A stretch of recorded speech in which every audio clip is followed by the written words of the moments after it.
Dijimos esta mañana que el Señor tiene una actitud que, aunque difícil de considerar, debemos asumir como cierta. Y dentro de las características de su personalidad, en tanto que es Dios para nosotros, tiene una fijación muy especial con los detalles de los eventos. Jesús se fijó muy detalladamente de las cosas que lo rodeaban. Y esa capacidad para mirar los detalles es la vara donde se hace el juicio. O sea, todo lo que Jesús observa de nosotros, seamos sus seguidores o no, es material que será utilizado en el día del juicio. Por lo tanto, cuando leemos sobre las acciones que tienen que ver con la moral de Jesús, es el que tiende la medida para nosotros. ¿Cuál es la medida de nuestra forma moral de vida? Bueno, la medida es la que pone Jesús. Quizás para muchos suene complicado porque quieren alejarse de la persona de Jesús diciendo que ellos no son como Jesús. Pero tenemos un problema. Discutíamos esta mañana un poco de esto y es la medida que Dios tiene para la relación con su criatura.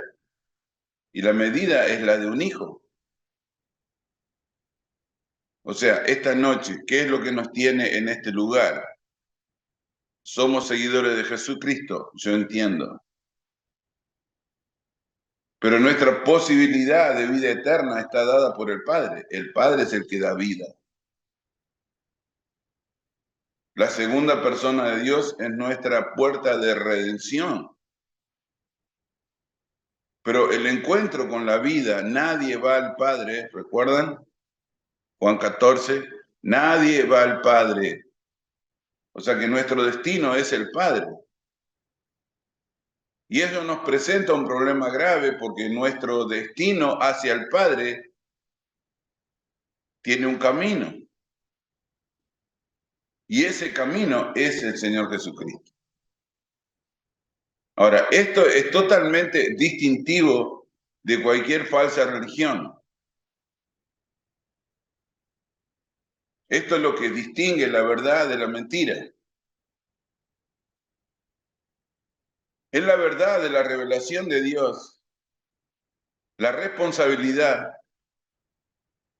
de la moral que elijo vivir está en las manos de la criatura.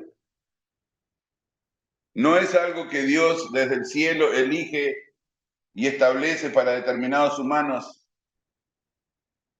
como nos dice Calvino de manera tan grotesca, que estamos destinados, predestinados a la vida o a la muerte.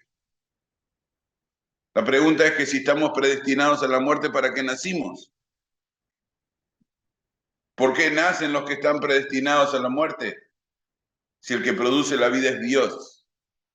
¿Entienden el contrasentido?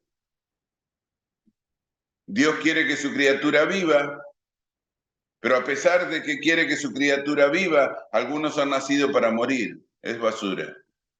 Eso es basura. Y respecto de Dios, una abominación. Dios no quiere que nadie perezca, sino que todos procedan al arrepentimiento. ¿Cómo podemos estar seguros en nuestro corazón que creemos en esta noche en el Dios verdadero? Yo también me he hecho esa pregunta existencial. ¿Cómo puedo estar seguro que estoy creyendo en el Dios verdadero?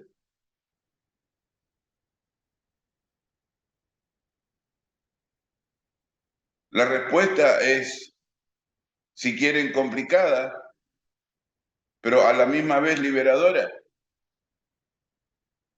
Porque lo que yo soy esta noche espiritualmente hablando es resultado de lo que el Espíritu me permite hacer, de mi propia existencia. Y a pesar de que soy una criatura, que soy un ente derivado de un ente mayor, la verdad de la creación es que yo decido si quiero seguir sus directivas. Yo decido si voy a seguir sus directivas. Ahora, en este pasaje que nosotros tenemos acá en Lucas capítulo 21, decíamos esta mañana que el Señor levanta los ojos y ve una situación. Y mediante esa situación decide sobre el estado moral de las personas. O sea, la situación define nuestro comportamiento.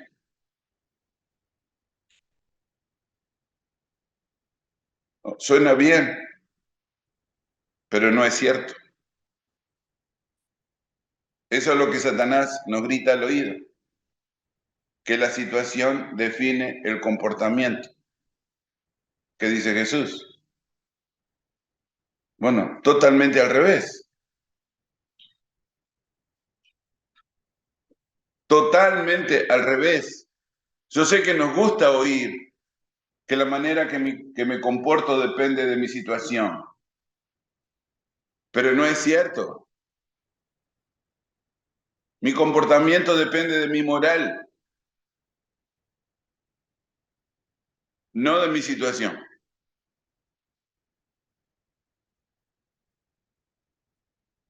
Mi comportamiento depende de mi moral, no de mi situación. Es difícil para comer, yo lo entiendo, porque hemos sido criados en una sociedad mundana donde la culpa de lo que hago, la culpa de lo que haces, está determinado por lo que te toca vivir.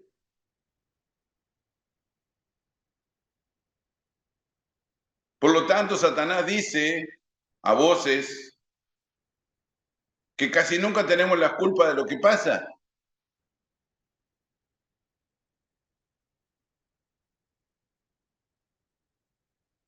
¿Qué culpa tenían las personas que estaban alrededor de esta viuda que esta viuda fuera pobre? Ah, no, no, eso es lo que le tocó vivir, ser pobre.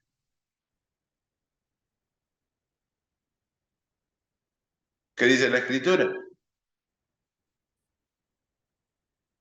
Bueno, como dije esta mañana, les invito a que lean lo que Dios piensa de las viudas y de los huérfanos.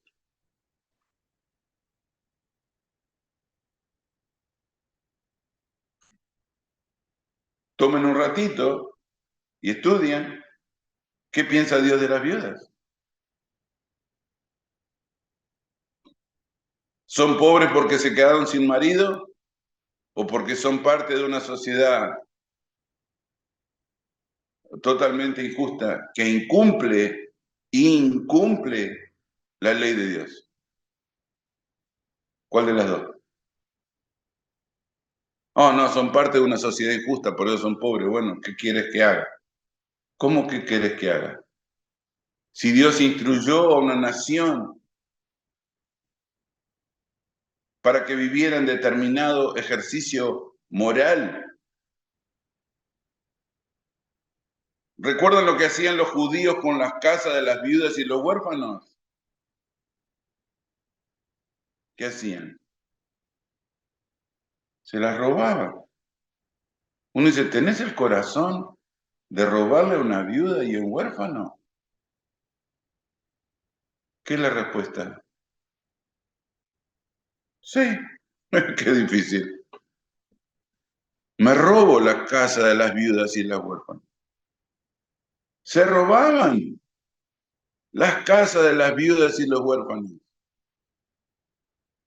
Por lo tanto, cuando el Señor Jesucristo levanta los ojos y ve la viuda pobre, No solamente ve la viuda pobre, sino la hipocresía de las personas que lo rodean. Estas personas que rodean a esta señora, pongan la imagen en su cabeza. Tenemos unas facultades mentales increíbles. Podemos edificar la escena. Pongan la escena.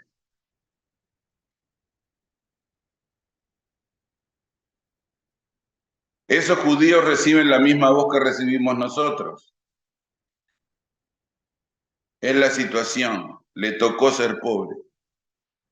Bueno, I'm sorry. Lo lamento. Yo no puedo hacer mucho.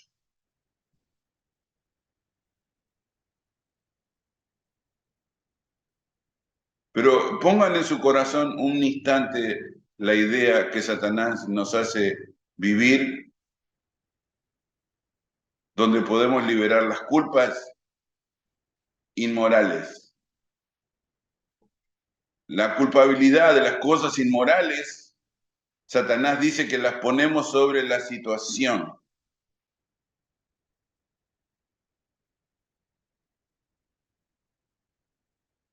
La liberación de las culpas inmorales las ponemos sobre la situación. Bueno, no solamente que es terriblemente falso, sino que puede arrastrarnos al infierno junto con la situación.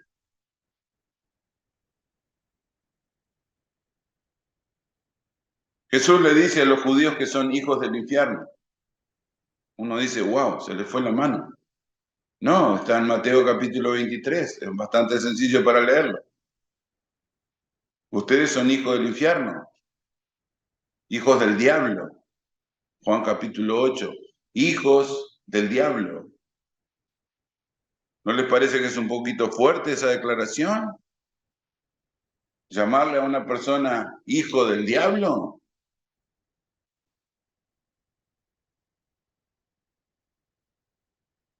¿Qué vara está usando el Señor Jesucristo para medirnos esta noche? Nuestra moral. El ejercicio de nuestra moral. ¿Por qué hacemos peso sobre esto? Bueno, básicamente porque la iglesia del fin está vendida al pecado. La iglesia que nos ha tocado vivir está vendida al pecado. Y como está vendida al pecado, el espíritu que habla a Juan en el Apocalipsis convierte a la iglesia en una mujer abominable, ¿recuerdan? Sentada sobre la bestia. Bien vestida, sí, definitivamente. De púrpura y escarlata. De rojo y violeta. Rica, con anillos. Pero hacia abajo la mirada es de total injusticia.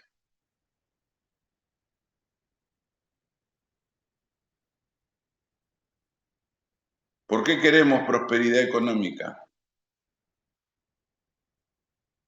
Porque el diablo así lo dice.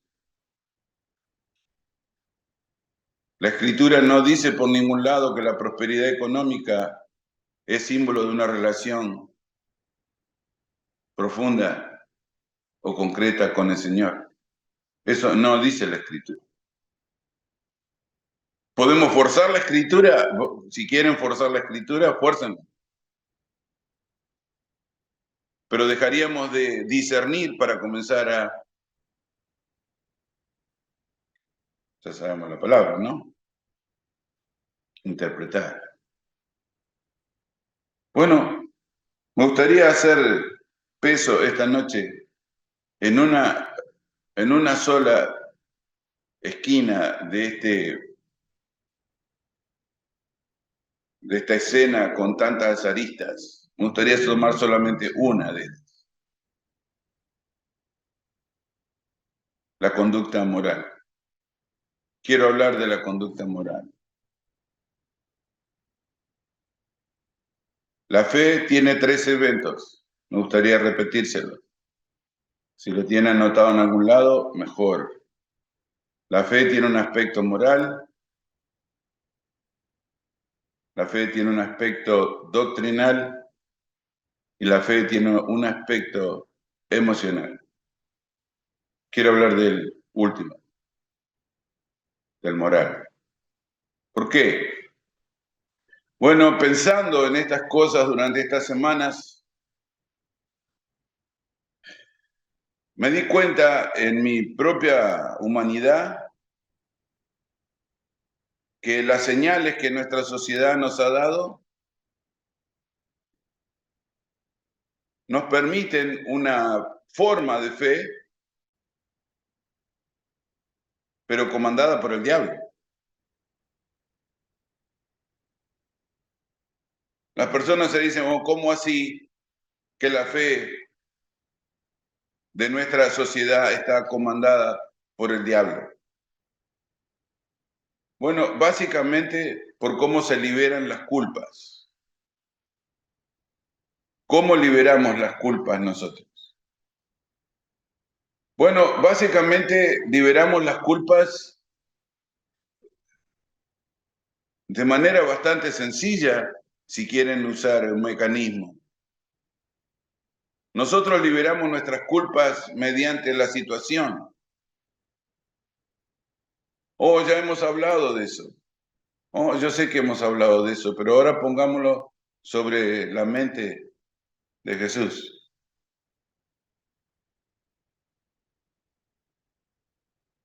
En el pasaje que nosotros tenemos, donde el Espíritu Santo guarda el comportamiento de Jesús, por eso es tan importante la Escritura. El Espíritu Santo intenta poner sobre mi corazón una dirección concreta respecto a cómo reacciona Jesús ante los aspectos morales de nuestra sociedad. Es muy fácil, hermano, es muy fácil liberar nuestra culpa en la situación. Es lo más sencillo que hay. ¿Saben cómo hubiera sido diferente mi vida si el Señor me hubiera permitido, escuchen bien lo que estoy diciendo, si el Señor me hubiera permitido nacer en una familia con dinero? Ahora, ¿de dónde recibí esa idea? ¿De dónde nos salen todas esas locuras de pensar de esa manera? ¿Saben qué diferente hubiera sido mi vida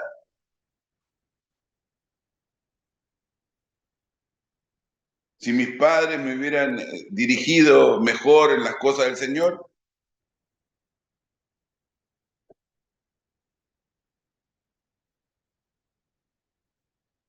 Hemos hablado de esto, ¿no?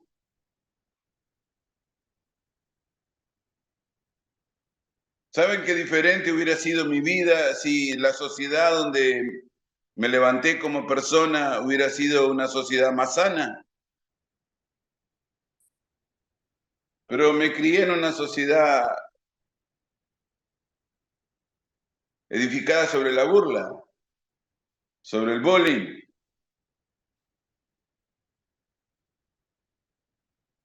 Me crié en una sociedad donde nos reímos de los defectos humanos, físicos.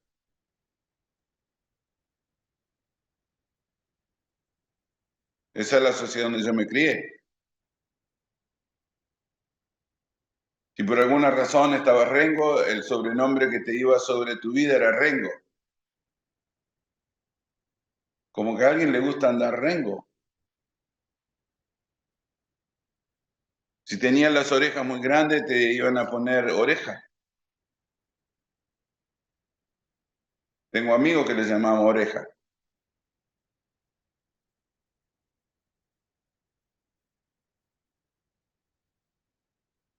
¿Por qué sos tan cruel? No, no soy cruel. Esa es la sociedad que me tocó vivir. Esa es la sociedad que me tocó vivir y esa es la excusa. Y eso me libera por llamarlo a un pobre niño que tenía la pata torcida, a llamarlo Rengo. ¿Cuál era el nombre? No tengo la menor idea. Era el Rengo.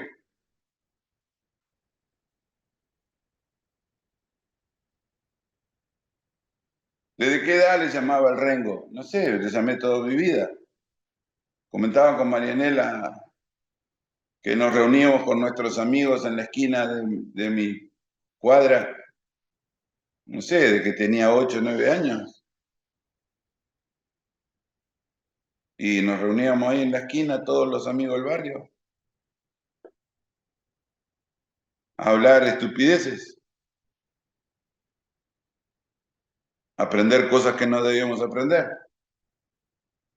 a comentar cosas que no deberíamos comentar.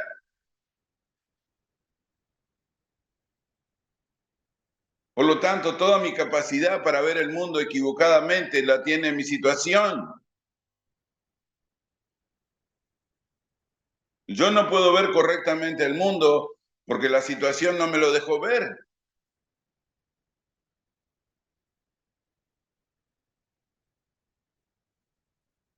¿Por qué me crié con rencor? Porque siempre en mi casa me hicieron ver que todos los demás eran una basura y que no nos ayudaban y que el patrón de mi papá le pagaba un mal sueldo, un terrible salario y por lo tanto me crié en una sociedad de resentimiento.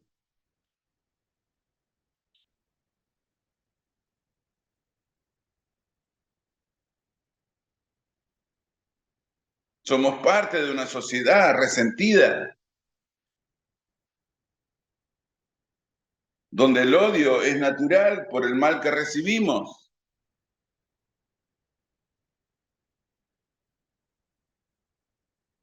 Bueno, entonces, ¿quién comanda nuestra fe? ¿Dios o Satanás? Necesito preguntármelo. ¿Quién comanda nuestra fe? ¿Quién comanda tu fe? Oh, tenemos fe en Jesucristo. ¿Quién la comanda? La fe necesita un comando. No está colgada del aire. No es fe por fe. Es fe en Jesucristo. Es fe en su obra. Es fe en el perdón. Es fe en la redención. Es fe en la vida eterna.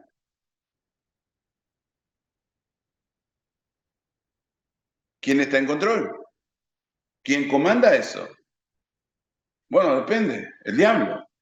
¿Por qué? Porque nosotros liberamos nuestra culpa en la situación. Y nosotros deberíamos liberar nuestra culpa en la redención de Cristo. Él lleva nuestras cargas, nuestras culpas, nuestros pecados. Él es el que quita el pecado de mi vida, no Satanás. Al correr de los años, donde las situaciones se van sumando y sumando y sumando, nuevas situaciones, nuevas condiciones de vida, nuevas cosas que tenemos que hacer, nuevos eventos que nos frustran, nos entristecen, nos dan problemas adentro. Bueno, sigo teniendo fe. He tenido fe durante, no sé, 45 años.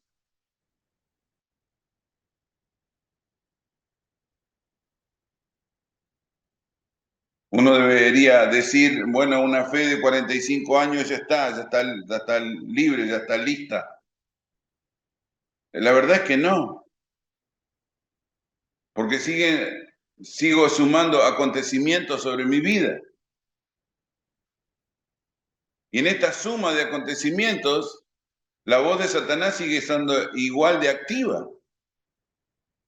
¿Cuándo va a parar Satanás de hablarme al oído?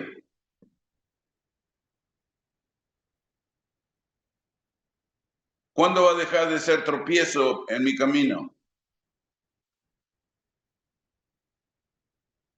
Como dice el apóstol Pablo, ¿cuándo Satanás va a dejar de ser un estorbo? Bueno, malas noticias. La tentación nos acompaña hasta el último día de nuestra vida en la tierra.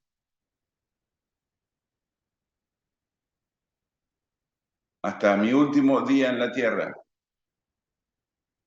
Satanás seguirá insistiendo que la manera de liberar tu culpa es colgarla sobre la situación.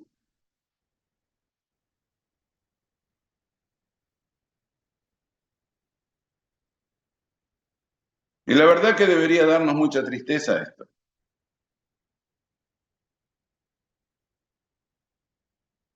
Porque el que pagó nuestras culpas es Cristo. El que pagó mis culpas es Cristo. Lo que quiere decir que mi comportamiento no puede estar dado por la situación, sino por lo que Cristo hizo sobre mi vida. ¿Puedo cambiar mi comportamiento? Depende. Y las personas se sorprenden. ¿Cómo que depende?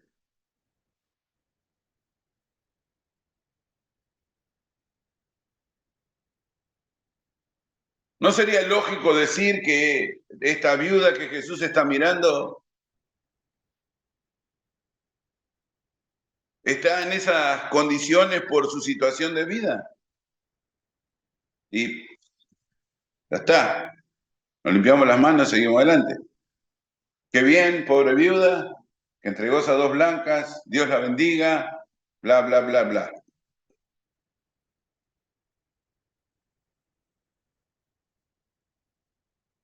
Sin embargo, Jesús se da cuenta que está dando de su sustento, como decíamos esta mañana. Esa viuda está dando de su sustento.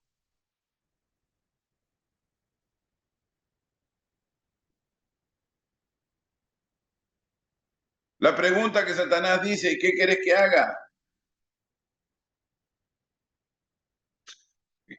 ¿Qué querés que haga? ¿Qué hago?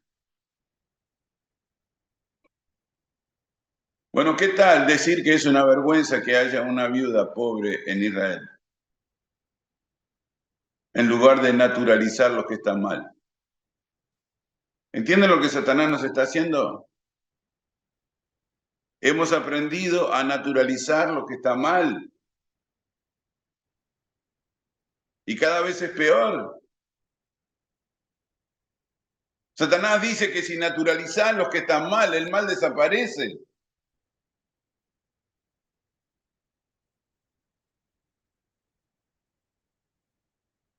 ¿Entienden hacia dónde nos lleva esto? ¿Pueden ver hacia dónde vamos? Si yo naturalizo lo que está mal, voy a ser parte de ese mal. Es una trampa perfecta, diría yo.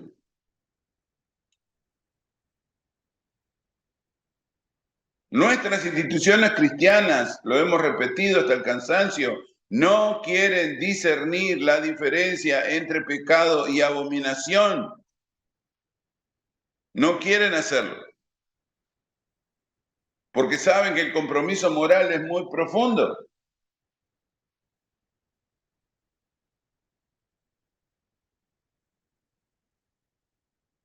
Y Satanás dice que el compromiso moral no vale la pena. Que si yo me opongo a la ola de maldad que viene del mundo hacia mí, lo que va a hacer esa ola es arrastrarme. Y yo no quiero ser arrastrado, yo quiero estar en la copa de esa ola. Con ese movimiento, no en contra de ese movimiento.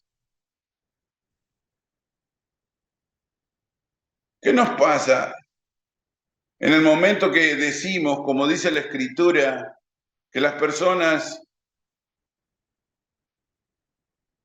abominables no tienen acceso a la gracia?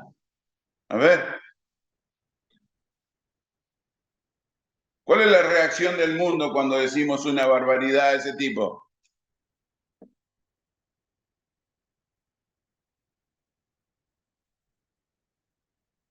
Bueno, la intención de Satanás es arrasarnos. No puede ser que un grupito de locos se le antoje decir que los abominables están fuera de la gracia. Ni se te ocurra decir eso, ¿eh?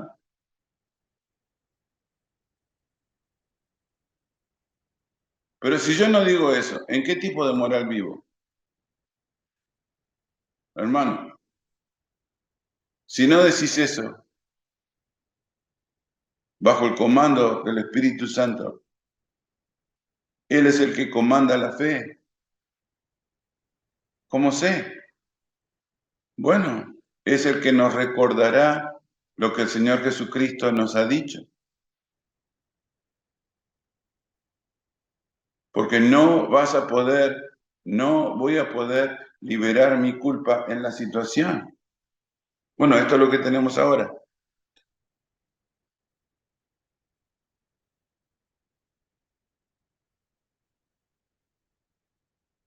La superconservadora Iglesia del Nazareno no quiso hacer una declaración sobre el problema de género, no lo quiso hacer.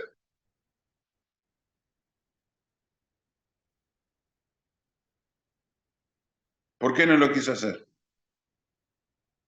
¿Por qué nuestra iglesia no quiso tomar una posición clara respecto de lo que significa la ideología de género? Oh, ese es el mundo en que estamos. Esa es la sociedad que enfrentamos. Ese es el momento histórico que nos toca vivir. Eso es lo que está pasando cuando Jesús levanta los ojos a esa mujer. Siente vergüenza.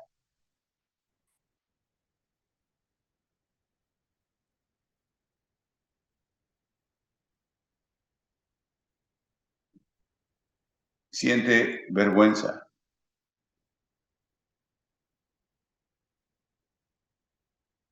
Y lanza una profecía que sería cumplido unos años adelante de su muerte y salida. La destrucción de ese hermoso templo donde se presentaban esas increíbles ofrendas. Verso 6.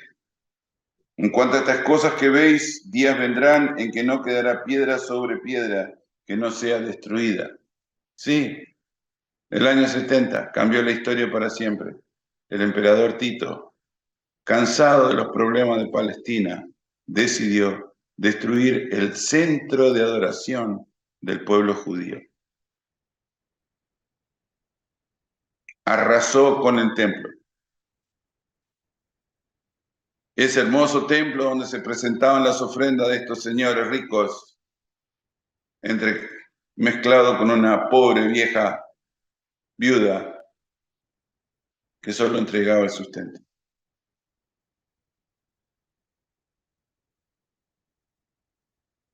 ¿Entienden por qué la moral es tan importante? Porque al alejarnos de la moral de Dios, lo único que queda es destrucción. Nosotros estamos caminando en esta sociedad hacia la destrucción. ¿Por qué? Porque insistimos en liberar la culpa en la situación. Tenemos que cortar eso. Dios no lo va a hacer por nosotros. Es una decisión madura y firme que yo necesito tomar.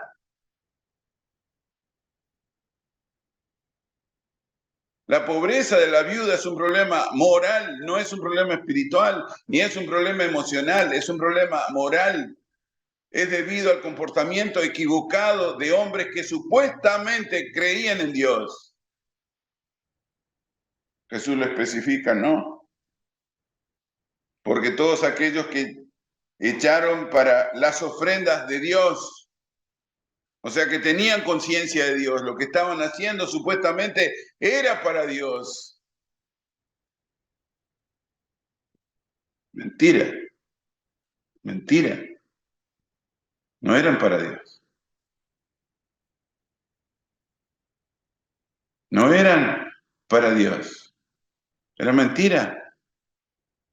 Dice, bueno, ¿ves este hermoso templo que supuestamente está levantado para Dios? Ok, lo vamos a pasar por encima y no va a quedar una piedra sobre piedra. Años 70, recuerden ese año. Recuerden un nombre, el emperador Tito, el general Tito, luego sería emperador. Cansado de los problemas en Palestina, arrasó el templo de Jerusalén. Lo arrasó. Se encargó de volver el lugar del templo una explanada. ¿Saben lo que es una explanada, no? Un terreno raso, liso, nivelado, construido con las mismas piedras con que estaba construido el templo.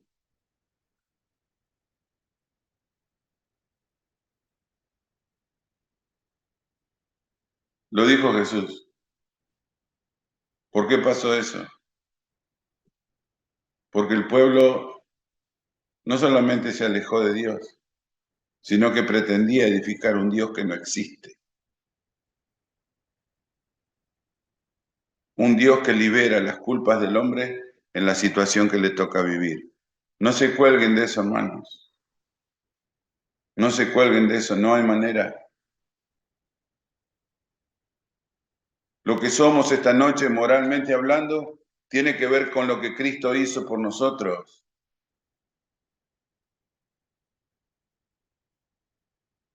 Pregunta, ¿qué ha hecho Cristo por tu vida?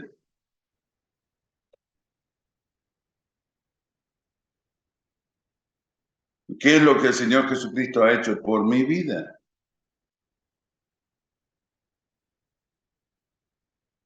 Una vez que entiendo ese proceso,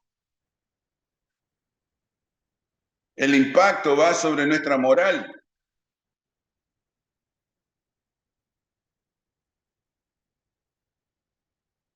El impacto más grande de la fe va sobre tu moral. Oh, ¿tiene impacto emocional? Sí, tiene impacto emocional. Repara algunas lagunas que tenemos en el conocimiento. Sí, la fe tiene algunos aspectos doctrinales que no puedo evitar. Pero el mayor impacto de la fe es el cambio en tu moral. Por eso los profetas dicen que el que no puede hacer arreglos morales, ¿cómo puede hacer arreglos espirituales?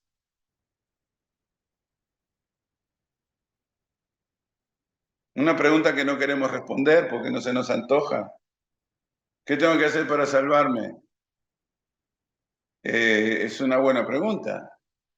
Andá a regalar todos los que tenés a los pobres, le dijo a un rico. Y después que hiciste eso, vení. Vamos a hablar de tu salvación. No que por regalar las cosas a los pobres se salvaba. Nadie se salva por regalarle plata a los pobres. El mundo tiene una palabra para eso, se llama filantropía. Hay ricos que regalan parte de su riqueza a los pobres, por todos lados. Pero el hombre no se salva regalándole plata a los pobres. El hombre se salva recibiendo la redención de Cristo, recibiendo el perdón que viene por la cruz. Por lo tanto, si este hombre tenía verdadera necesidad de salvarse, Jesús dice, bueno, empecemos por donde debemos empezar. ¿Querés reparar tu vida moral? ¿Querés eso? ¿Querés aceptar tu responsabilidad en las decisiones que ha tomado?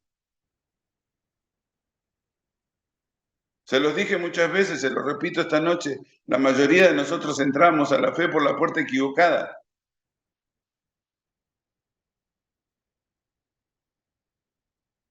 La puerta del Evangelio es una decisión moral. La verdadera puerta al Evangelio es una decisión moral. Dios está esperando que yo arregle mi vida moral. Y si no puedo arreglar mi vida moral, la espiritualidad es totalmente un chiste, es una broma. Algunos se preguntan por qué los creyentes fracasan. Los creyentes no fracasan. Nunca han sido creyentes. ¿Cómo sé? Lo sé.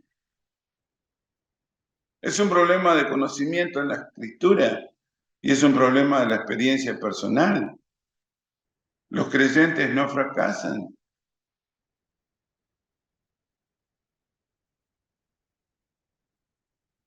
Si fracasan, no son creyentes. Y si fracasan siendo creyentes, no podrán regresar.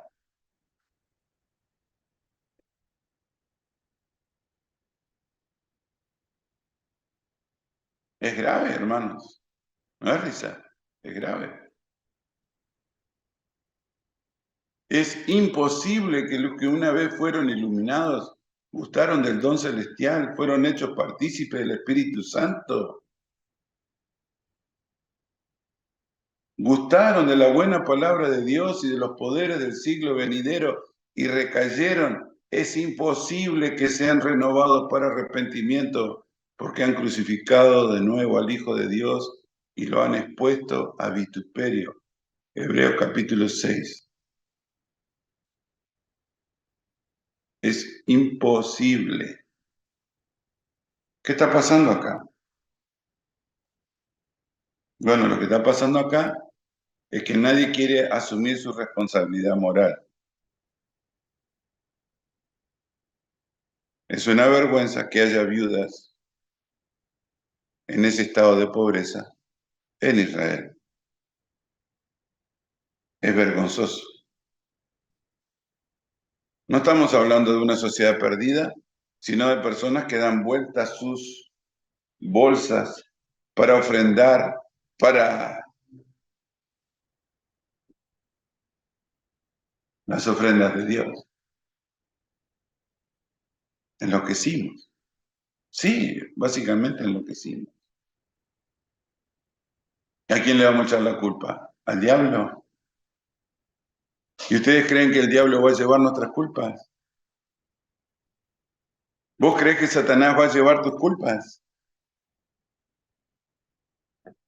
No cuentes con eso.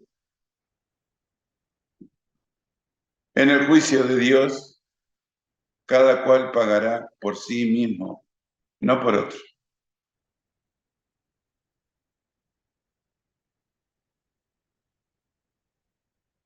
¿Qué necesitamos hacer?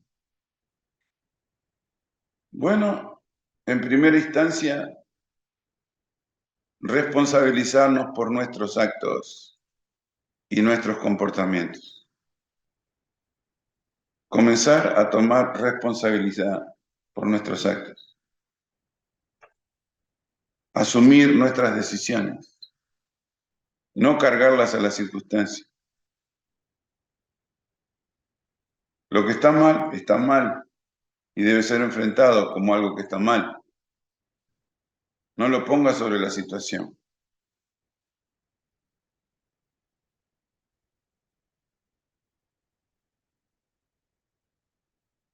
Estoy hablando desde mi vida.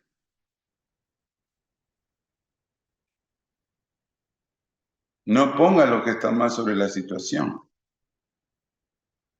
Lo que está mal debe ser denunciado.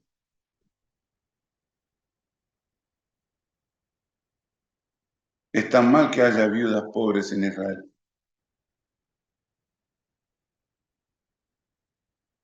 Dios lo considera una afrenta a la fe,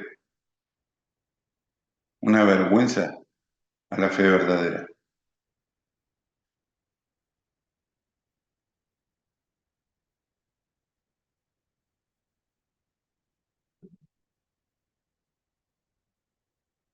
Debo tomar responsabilidad por lo que entiendo, por lo que sé, por lo que vivo.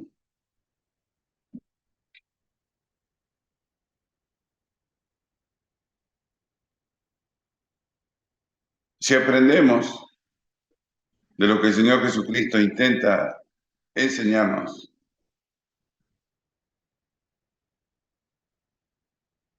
tendremos posibilidades de salvar nuestras almas. No es poca cosa, ¿no?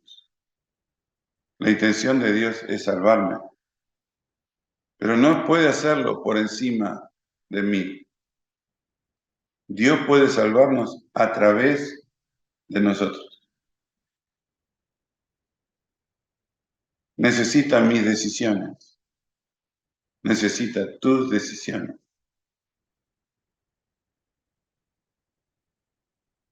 ¿Se salvaron esas personas poniendo ofrendas a mañana? No, no, absolutamente no. No importa lo que el diablo esté diciendo.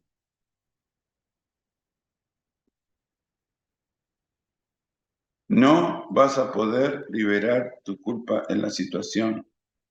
No lo intentes, no se puede.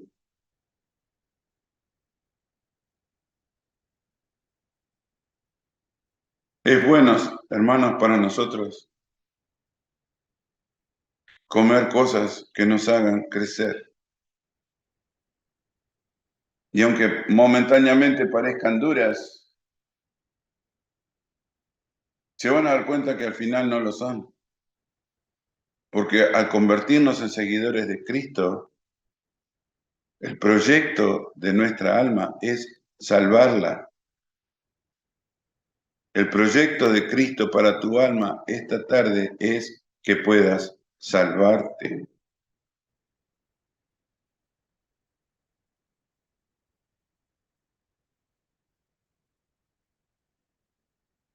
Es el deseo de Dios. Es la tarea de Cristo. Es el proyecto esencial de mi existencia. Salvarme. Vamos a ver. Padre, te rogamos el estar frente a tu palabra, como dice la Escritura, al oír lo que el Espíritu Santo intenta, no endurezcamos nuestro corazón.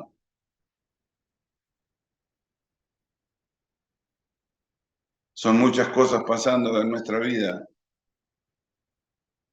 Satanás dice que es muy sencillo poner nuestro comportamiento abajo de la situación.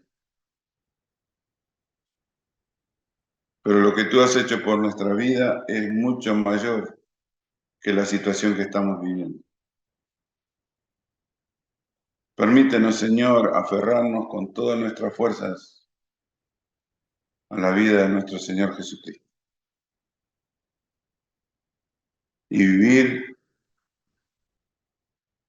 existir a través de su verdad, sin importar lo que cueste.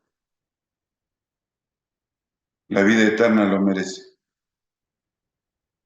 Padre, esta noche te ruego especialmente por cada uno de mis hermanos, que puedan discernir,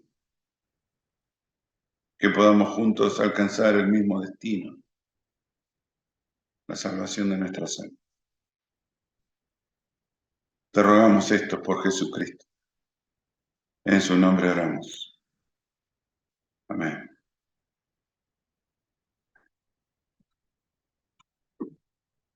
Dios les bendiga, hermanos. Si Dios nos da vida, este miércoles regresamos a la casa del Señor. Pasen una buena semana. Dios les bendiga.